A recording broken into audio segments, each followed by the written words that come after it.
Good morning, everyone.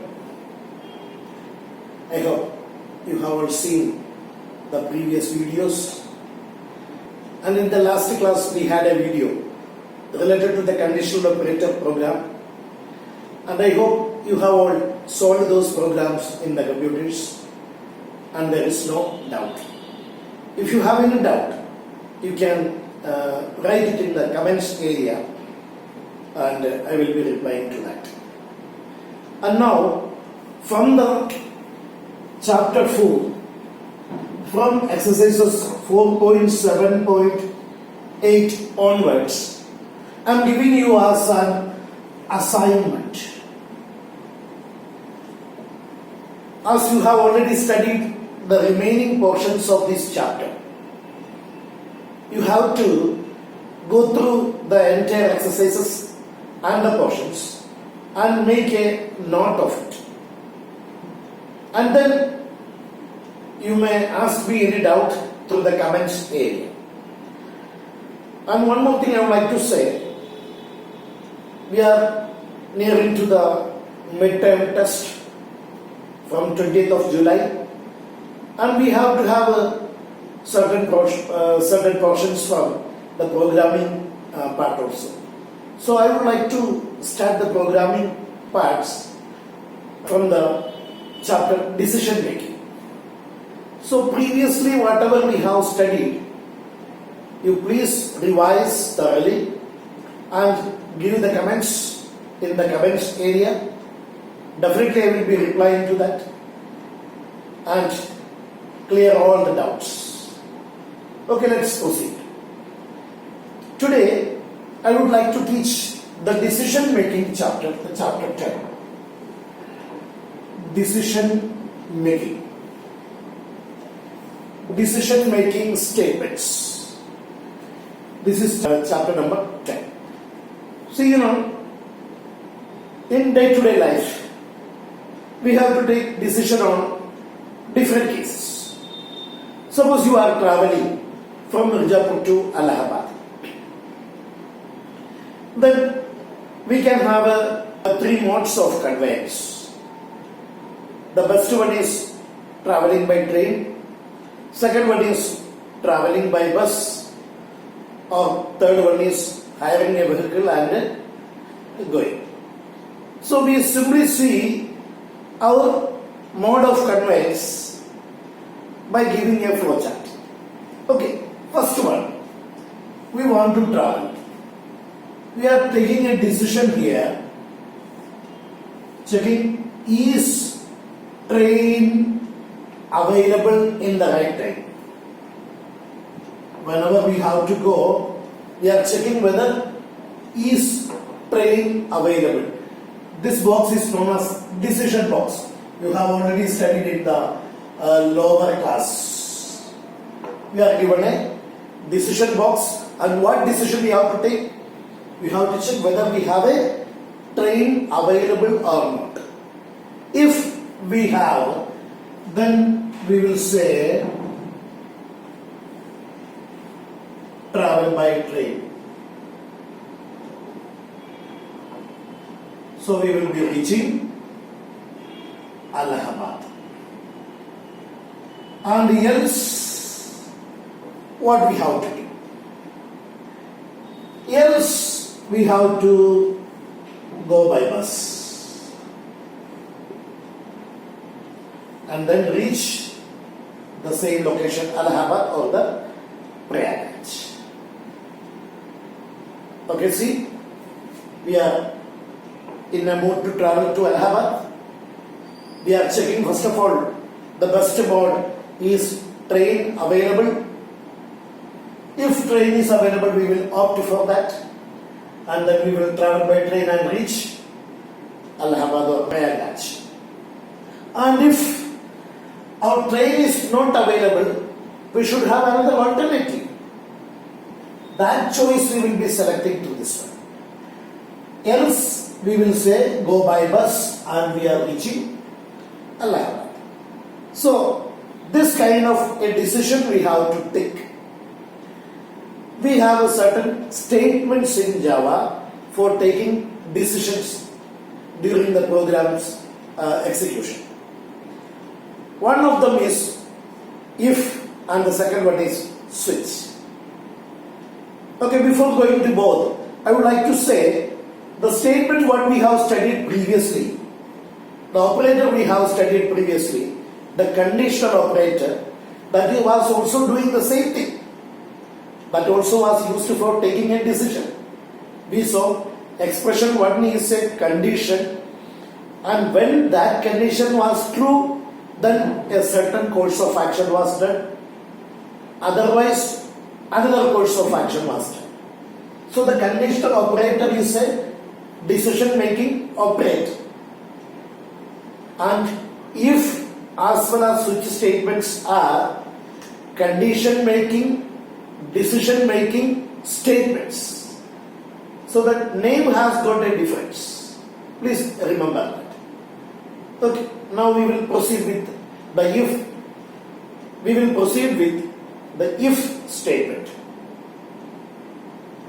Now we will see how the programs are executing their statements.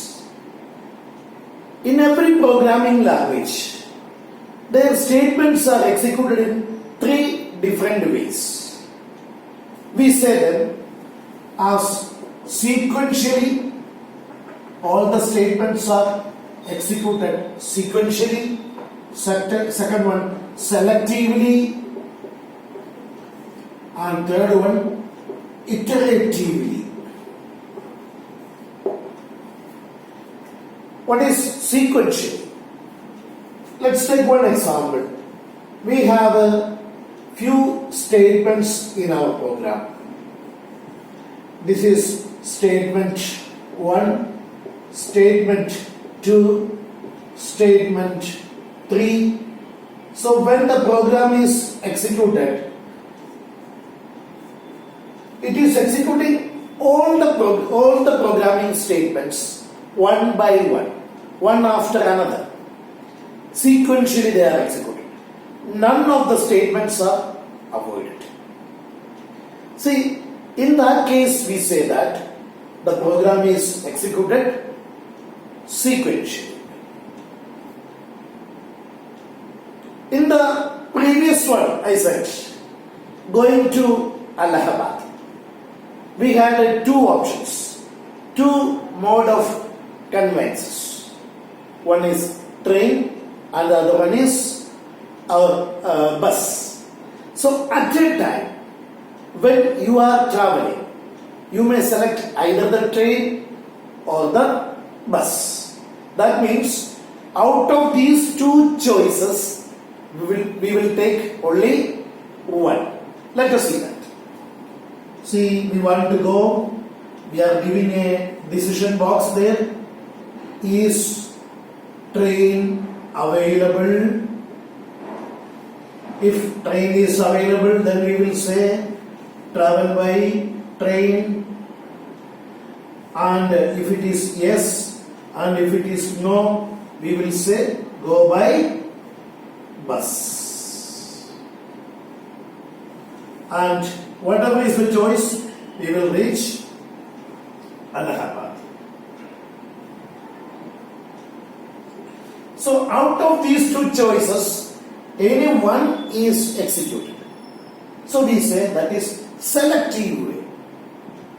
We are selecting either of the 2 options. That means when many statements are there, depending upon certain condition, we will execute certain part of the program, and if that condition is not true, another part of the program will be executed. That is what is meant by the selection statements. Suppose we want to make a cricket team from our class. We may be having about 55 students. All the 55 will not go in the team. We will select depending upon the condition. If certain student is good in bowling, we will select him. If someone is good in batting, we will select him, fielding and wicket keeping, etc. Depending upon certain condition, we will pick certain people. So that is the selection. Not every statements are executed. Alright. Now next we will see iterative way. What is iterative way? Certain statements are executed again and again unless and until a certain condition is getting false. Or we say, as long as the condition is remaining true, a set of statements are executed again and again. Let us see with the help of an example. Suppose you are coming from your home to the school. You are riding a cycle. And when we are riding the cycle, we are repeatedly doing one action, giving the pedal again and again and again, till you reach the school. So we can say that that kind of an action, repeated action, unless and until you reach the school, that is known as looping or iteration. I said a simple example. We will have to do it in the programming. I think already you had an introduction in class 9.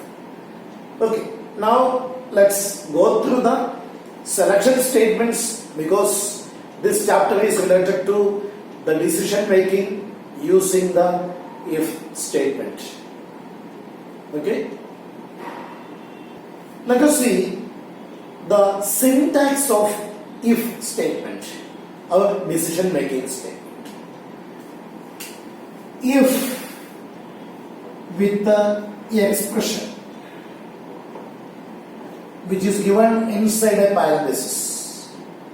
This expression is a condition given by the relational operator maybe. Okay, then if this part is true, if the condition is true, a certain course of action is taken. So we will write it as statement. This statement can be either a single statement, a block of statements, or even no statement. Okay, did you understand what I said? We are giving if with a condition, and if that condition is true, a certain course of action is taken. Then that certain course of action is mentioned by the statement here. That statement can be a single statement, a group of statements which is enclosed within the brackets, or we can even simply give no statement. Okay, let us see one example.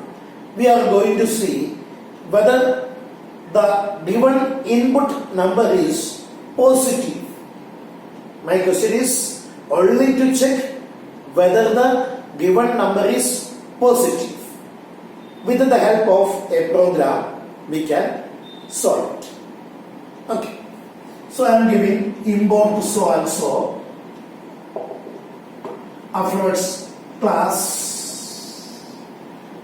with the class name. Then give the name, variable name, int n semicolon, void main, scanner class, scanner is equal to new scanner of with the system dot in semicolon, and then we are giving SOPLN enter number n is equal to sc dot next int. We are inputting the number. Suppose we gave 5. Definitely you know that number is positive. But how do we do in the program? We have to check it. How do we check whether the given number is greater than 0 or not? That is what is our decision. So we give if our given number n is greater than 0, then we will give in the bracket SOPLN positive. main closed, class closed. My question is to find whether the given number is positive. Okay, only one decision is to be taken. So we are just declaring the variable, asking to input.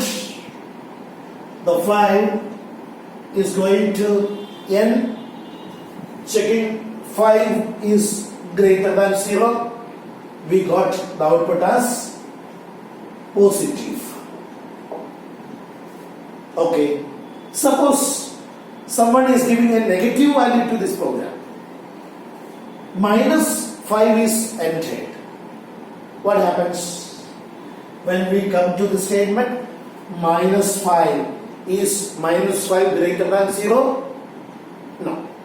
So there will not be any output in that case, because we did not say.